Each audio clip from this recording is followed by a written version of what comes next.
Et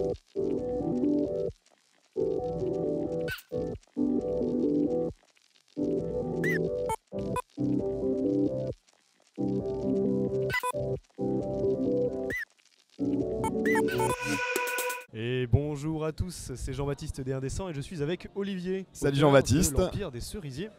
Oui, c'est ça. Alors est-ce que tu peux nous parler un peu de l'Empire des Cerisiers? Qu'est-ce que c'est? Alors, l'Empire des Cerisiers, c'est un jeu de fantasy japonaise. Ouais. On se place dans un univers qui fait plutôt référence en termes d'inspiration au Japon féodal, mais c'est un univers fictif, c'est un univers original, on est dans de la fantasy on n'est pas au Japon à proprement parler. D'accord. La particularité, c'est que, en tout cas, là-dessus, j'ai essayé de travailler, c'est pour ça que je dis que c'est un univers vraiment de la fantaisie japonaise, c'est que j'ai essayé de travailler et de partir vraiment à partir de la matière japonaise, c'est-à-dire en termes d'inspiration, en termes de sources. Donc on est vraiment basé sur la mythologie, le folklore, la culture, même la pop, jusqu'à la pop culture en fait japonaise. En termes d'inspiration, d'influence et de démarche en tout cas créatrice. Ok. D'ailleurs tu l'as dit quand on discutait un peu du jeu ensemble, c'est un univers qui n'est pas fantastique, c'est de la fantaisie, on sait qu'il y a des créatures qui sont... Oui voilà, alors c'est la différence entre justement le fantastique et le merveilleux, c'est que vraiment on est dans un univers qui met l'accent sur le merveilleux. Et donc ce qu'on appelle le surnaturel en fait est naturel.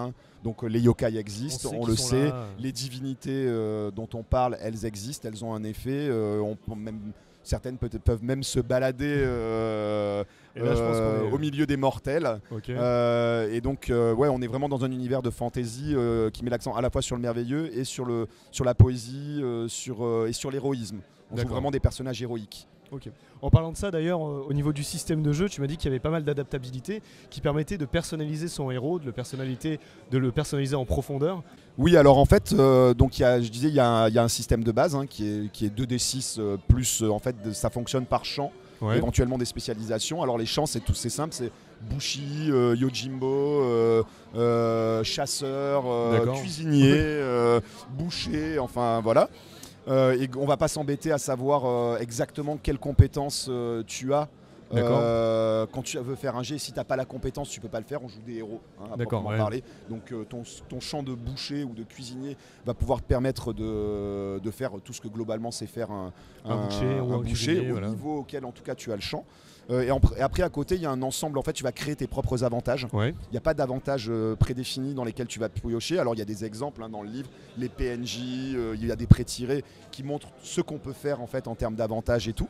Il y a une explication comment créer ces avantages, mais voilà, tu crées tes avantages, tu choisis, tu peux choisir ou pas, il y a des sortes de modules comme on disait, qui vont être la magie, le crafting, si tu vas jouer un forgeron ou un artisan et crafter, mais tout ça en fait, disons que on est basé sur un système qui est assez libre. La magie, c'est pas des magies à sorts déjà prédéfinis. On a les tableaux de sorts avec 20-30 pages, c'est pas ça? Non, en fait il y a un tableau, alors ça peut ressembler, on retrouve ça dans le DK système, Capharnaüm, s'il y a un tableau où on va créer ses sorts quand on va les lancer, ses sorts, ses rites et autres, et les effets que ça peut faire. Et en fait après ça va être vraiment au MJ et à la table de gérer le curseur de la magie, où on la place, qui fait de la magie, est-ce que tous les personnages vont faire de la magie, est-ce qu'un cuisinier va faire de l'alchimie par exemple, c'est ça? Voilà, par exemple avec diététique, est-ce qu'il va te préparer des bons petits plats pour être en forme et te booster quand il le faut, voilà. Et donc après j'ai quand même mis, il y a des limitants, il y a ce qu'on appelle qui est optionnel, mais que je conseille quand même d'utiliser, parce qu'en fait il n'y a pas de limite à proprement parler à l'utilisation de la magie, si ce n'est les difficultés que tu vas mettre et tu vas louper ou pas.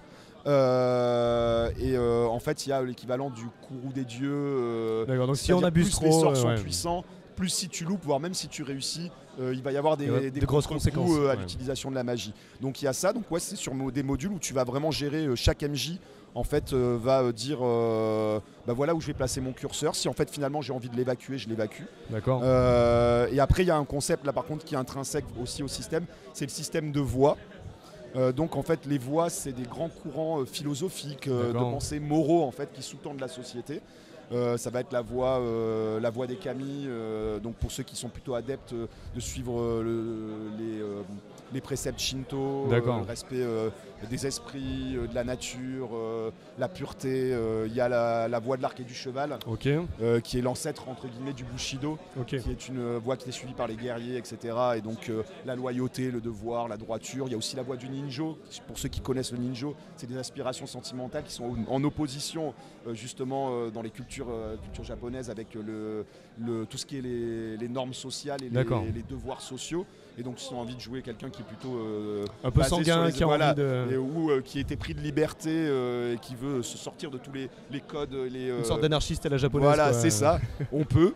Et en fait, ces voies-là, outre en gros donner une ligne directrice et pas un carcan à suivre absolument de manière rigide sur la moralité ou en tout cas les valeurs du personnage.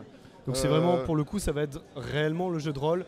On se met à cette table, on discute avec le MJ ce qu'on veut créer. C'est ça. Et on peut l'adapter vraiment aux desiderata de chacun. Voilà, et en fait, moi je le conseille vraiment. On peut créer son personnage de son côté. Mais là, c'est vraiment l'intérêt de se retrouver autour de la table et de se dire, voilà, on va créer une aventure ensemble dans l'Empire des Cerisiers. Mais qu'est-ce qu'on a envie d'y jouer ? Qu'est-ce qu'on a envie de faire ? Je disais, demain, tu as envie de faire du Naruto-like dans l'Empire des Cerisiers, mais vas-y, saisis-toi du matériel. Alors oui, il y a un univers qui est défini, qui est bien présent et tout, avec ses spécificités et ses particularités. Mais faites créer les héros que vous avez envie de créer. Régalez-vous. Voilà. Ok. D'ailleurs, tu n'es pas uniquement auteur, tu es également dessinateur, illustrateur pour le jeu de rôle. Est-ce que tu peux me parler justement de cette double casquette, de ce travail-là ? En fait, à la base, le projet, quand même, pour revenir sur la genèse du projet, avec Mathieu, donc Saintou, l'éditeur, le directeur d'Arcane. Donc je travaillais avec lui et on avait un projet qui était assez gros et qui demandait beaucoup de temps, pas trop le temps avec toutes les commandes et tout le boulot qu'on avait. Et en fait, à côté, j'avais développé il y a longtemps une sorte de petit univers qui était les prémices de l'Empire des Cerisiers. Et je m'amusais pour moi en fait à faire de la cartographie en fait. Mais pour m'entraîner. Et je m'étais dit, je vais faire D'abord, j'avais fait une petite carte du monde, qui est la carte actuelle en fait de l'Empire des Cerisiers. Et j'ai fait une petite dizaine de plans de villes en 3D ISO et japonisantes en fait. Et je lui dis, tiens, si tu veux, en attendant, ça comme matériel, on peut faire une sorte de petit artbook de cartographie avec une quinzaine de cartes. Mais ça serait bien qu'on y glisse, pas beaucoup, mais quelques mots sur un semblant d'univers. Et franchement, j'aimerais bien mettre en 6 pages, 5 pages à la fin, un petit système. Comme ça, les gens, s'ils ont en plus envie d'y jouer, ils peuvent se lancer. Et donc, il me dit, c'est intéressant et tout. Et 2 semaines après, il m'appelle, il me dit, non, mais en fait, Olivier, on va faire un vrai jeu de rôle. Et donc, voilà, donc c'est tout parti. Bénef, c'est bien. Voilà. Et donc c'est parti là-dessus. Et en effet, donc du coup j'écris, j'illustre. Alors ça a un avantage, c'est que en fait l'illustration, le texte, après ça plaira ou ça plaira pas, mais en tout cas c'est moi en fait. C'est ce que je veux. Puis c'est en cohérence entre l'écriture et ça va dans le sens, l'illustration. L'un et l'autre se répondent et vont dans le sens l'une de l'autre en fait. La cartographie est très présente dans les bouquins. Je crois qu'entre toute la gamme, il doit y avoir à l'heure actuelle tout ce qui est déjà prêt, qui part en fait en fabrication. Il doit y avoir une trentaine de cartographies de sites. C'est chouette, il y a largement de quoi plus faire. Plus des plans, etc. Enfin bon, voilà quoi. Et après en fait sinon donc j'ai écrit tout le livre de base. J'ai écrit notamment pas mal le background, des scénarios et sinon j'ai été rejoint comme les personnes l'ont vu, les backers pendant le financement participatif par des guests. C'est ça, pour les scénarios, des amis en fait auteurs, donc j'ai Jérôme Larré, Coralie David, Aldo Papacoda qui est un ami et qui est souvent il vient me rejoindre sur mes projets. Allez, allons-y ensemble. Il y a Philippe Oribo aussi qui est un grand ami aussi. Je les présente pas tous, ils sont connus. Et j'ai aussi donc Fabien Marteau qui est le bras droit, on va dire, de Mathieu Saintou au sein d'Arcane, qui a beaucoup participé et donné de lui sur le projet, vraiment en fait. Raphaël aussi, donc voilà, qui ont eux aussi écrit des petits textes pour me donner un coup de main, notamment sur un supplément en particulier. Oui, parce donc que là, voilà. tu m'as parlé, il va y avoir pas mal de suppléments. Il va y avoir également, par exemple, des plans qui vont être disponibles, imprimés pour pouvoir les mettre à la table de jeu. Oui, il y en aura plein. Parce qu'en fait, là, il y a ce qui a été financé pendant le financement participatif en 2018. Là. Ouais. Donc, je rassure, ça part à la fabrication là, dans les jours, semaines qui viennent. Ouais. Tout est fini, les corrections et tout. Voilà.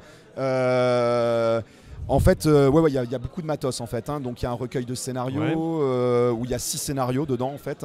Il y a le livre de base en lui-même, hein, où il y a un cadre dedans de jeu complet qui est la capitale, puis plein de petits cadres de jeu différents. Donc on peut vraiment s'adapter selon les. Voilà, et on pioche en fait. Le but c'est de pouvoir piocher selon nos envies dedans.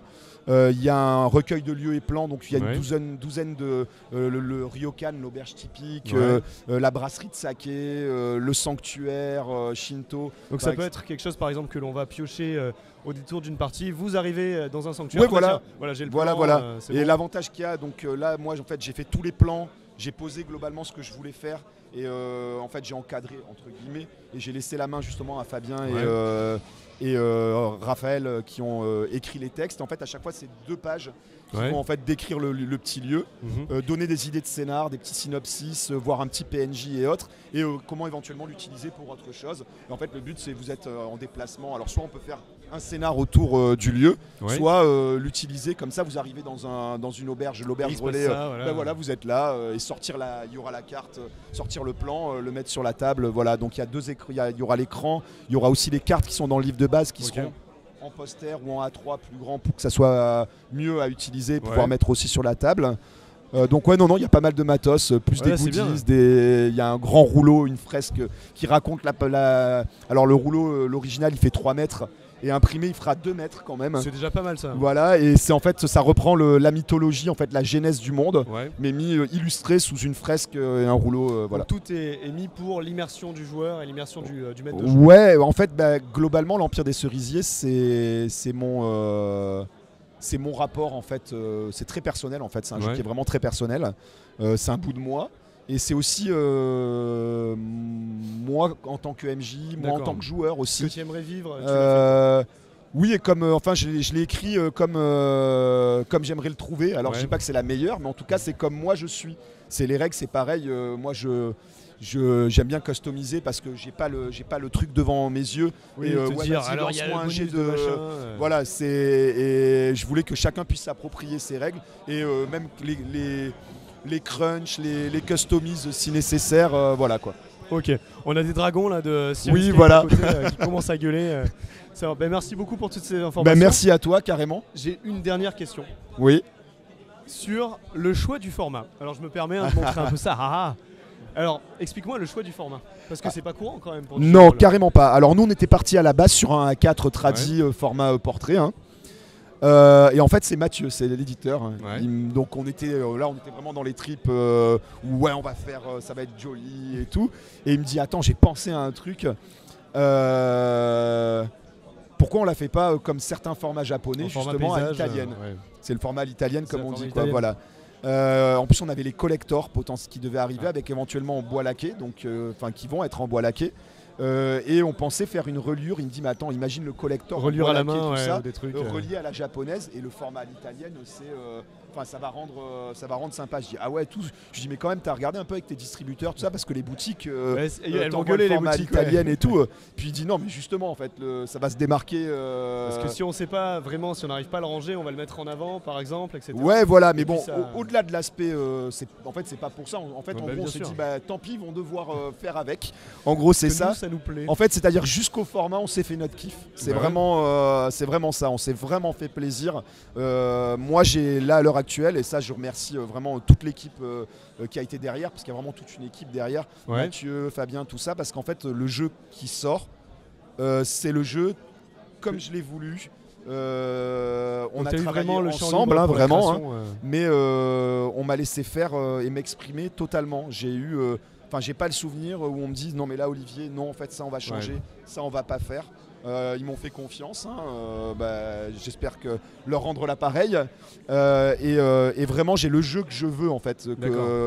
On a souvent des contraintes autres. Là en fait les seules contraintes que je me suis mis c'est moi tout seul en fait. Donc voilà, on m'en a imposé aucune en fait. Ok. Bon bah du coup, pas mal d'informations sur l'Empire des Cerisiers. Alors il va être disponible quand?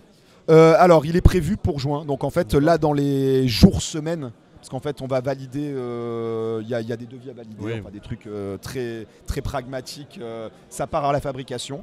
Et donc, le temps que. Parce qu'il y a quand même 4 ouvrages, 2 écrans, plein de fiches, tout ça. Ouais. Le temps que tout soit prêt, on a tablé pour juin. C'est bien, ça vous laisse une bonne marge. Voilà, c'est bien. correct. Et je pense que là, on ne se trompera pas sur l'arrivée des bouquins. Voilà. Et je remercie les backers pour leur patience, parce qu'en effet, il y a une petite année de retard. Mais bon, c'était. Voilà, j'ose espérer que le résultat final excusera et fera comprendre en fait pourquoi c'est en retard. Et puis vous voyez quand même qu'il y a pas mal de boulot derrière aussi, ne serait-ce que même au niveau de la fabrication des objets, s'il y a les collecteurs en laqué, en bois laqué. Oui, alors ça C'est va un être sacré un gros truc, travail de ouais. l'artisan, parce que c'est un artisan qui fait, Ok. les collecteurs sont faits à la main. Enfin, je parle pas il n'a pas refait les illustrations, les pages, mais les couvertures collector sont entièrement faites à la main, donc chaque couverture est unique, quoi. Il n'y a pas de process industriel ou autre dessus, quoi. Voilà. Ok. Bon bah écoute, merci pour toutes ces informations. Je te dis t'en à très prie, bientôt merci à toi. Pour d'autres sorties sur Avec l'Empire des plaisir. Cerisiers. C'était JBD Indécent. À très bientôt.